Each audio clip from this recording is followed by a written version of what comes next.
الحمد لله الذي أنزل على عبده الكتاب ولم يجعل له عوجا والصلاة والسلام على سيدنا ومولانا وحبيبنا وشفيعنا سيدنا محمد وعلى آله وأصحابه وخلفاء الراشدين ومن تبعهم بإحسان إلى يوم الدين.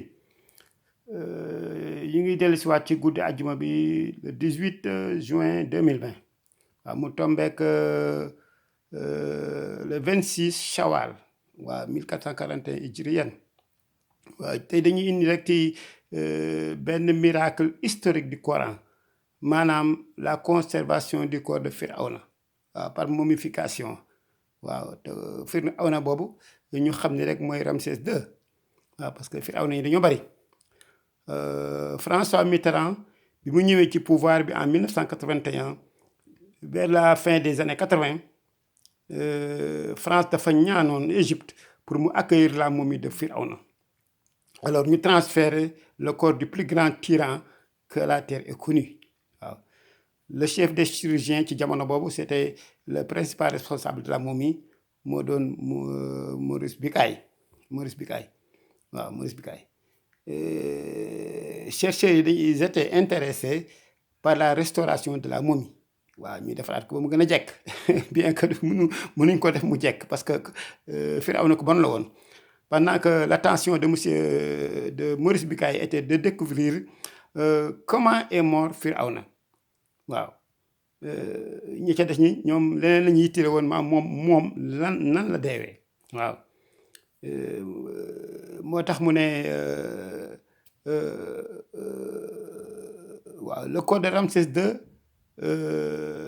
n'est pas comme les autres corps des autres pharaons qui ont été momifiés moom loolu moo ko ci gën a jaaxal. nee na pharaons yi ñuy bari ak momification yi ñu leen defal nee na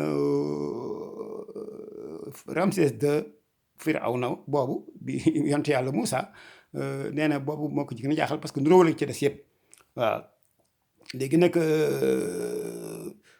nee na même la position de son corps ainsi que sa mort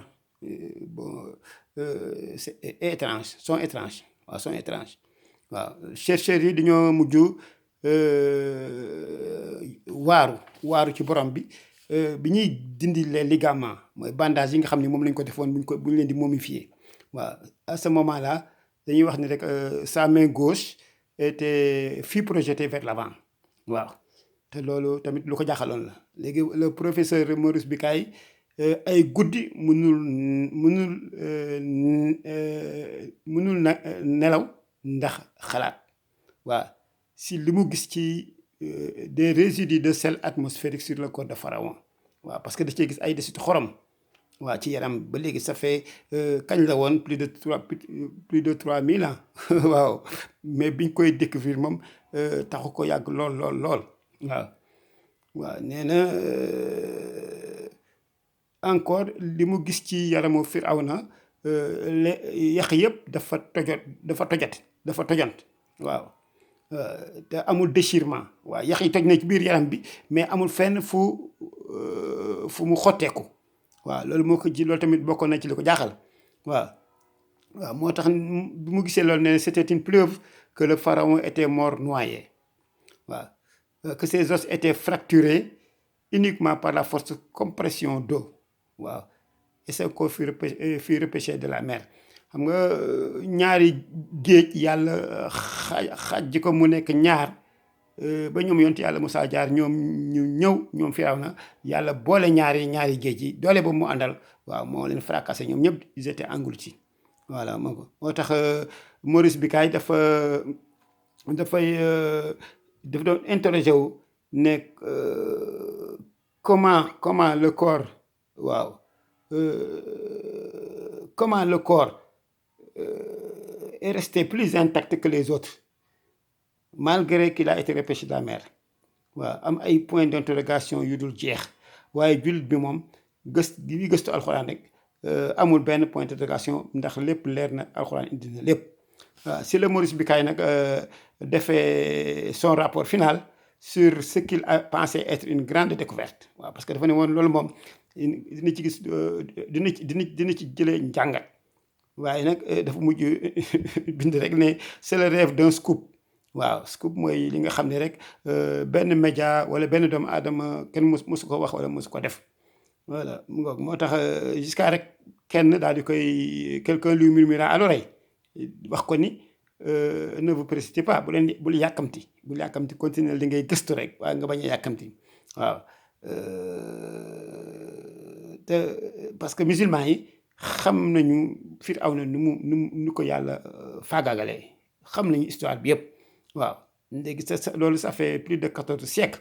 waaw léegi professeur bi nag daal di ote ne jaaxle. waaw ci discours waa jooju loolu mu ko wax. waaw léegi nag il a vivement dénoncé la nouvelle.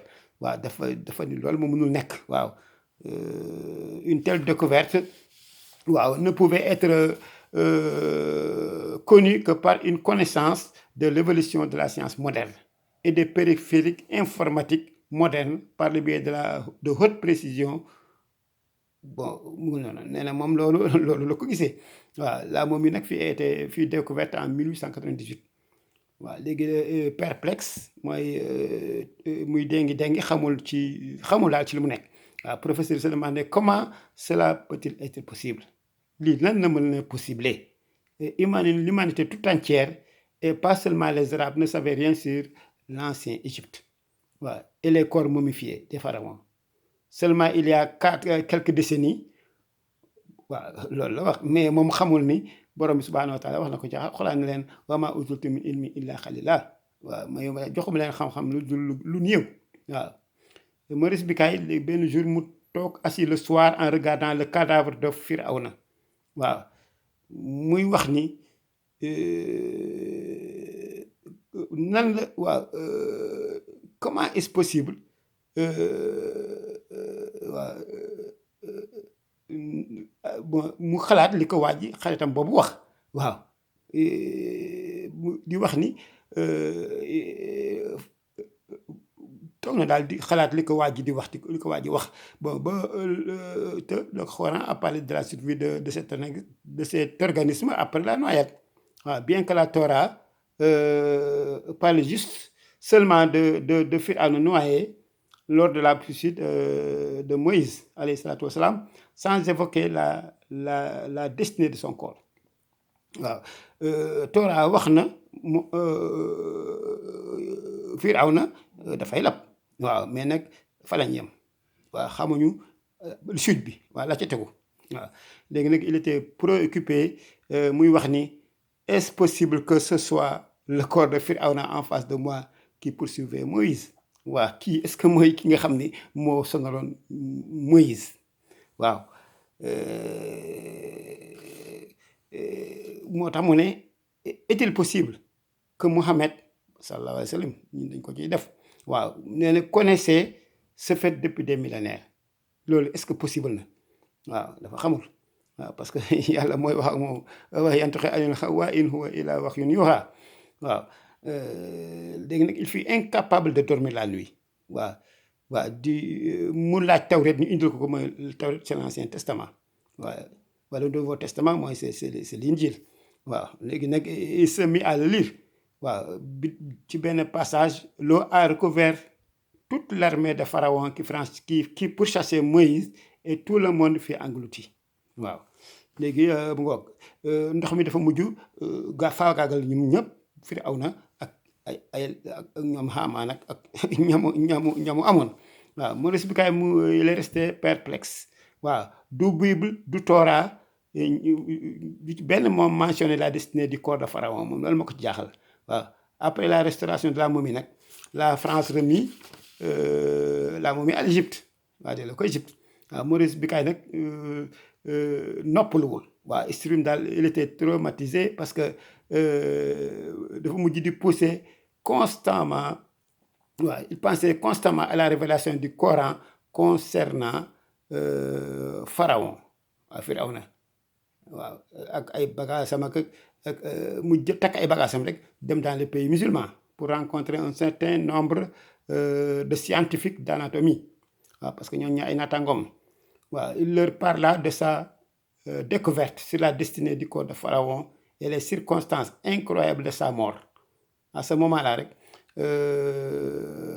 mu wax leen daal ne leen ci li mu gis waaw ci Firawna ak Firawna nan la mujjee ak circonstances yi nga xam ne ci la dee yooyu yëpp du ko jaaxal la rek kenn daal di ubbi alxuraan rek ubbi suratu Yunus waaw commencé jàng waaw ba'da auzu billahi mina shaytaani rajim bismillahi rahmaani rahim fal yawma nunajjika bi badanika li takuna liman xalfaka ayatan wa inna kasiran min annaasi an ayatina la gaafiluun fal yawma bésu tey bii mooy bi ñuy labal Firawna nu najjika dinañ la sauver bi badanika à travers ton corps li takuna pour nga nekk liman xalfaka ñii ñëw après yow ayatan kéemtaan miracle waaw wa inna kasiran li gën a bari ci min annaasi doomu aadama yi nag an ayatina ci sunu kéemtaan yi la gaafiluun duñ ci bàyyi xel ils sont insouciants waaw surat 10 surat Yunus verset 92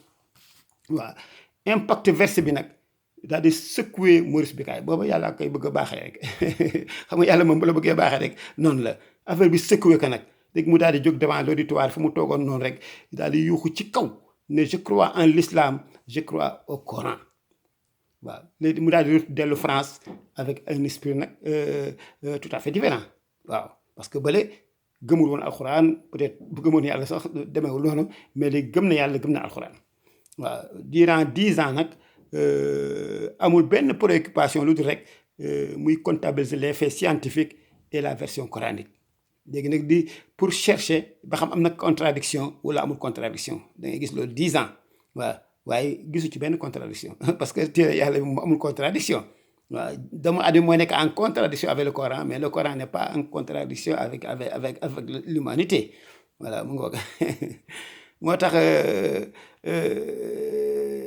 laa yaatil baatil waaw min bayni yaday wala min xalfi tanzilun min hakim dafa jóge ci xam ni il est plein de sagesse amul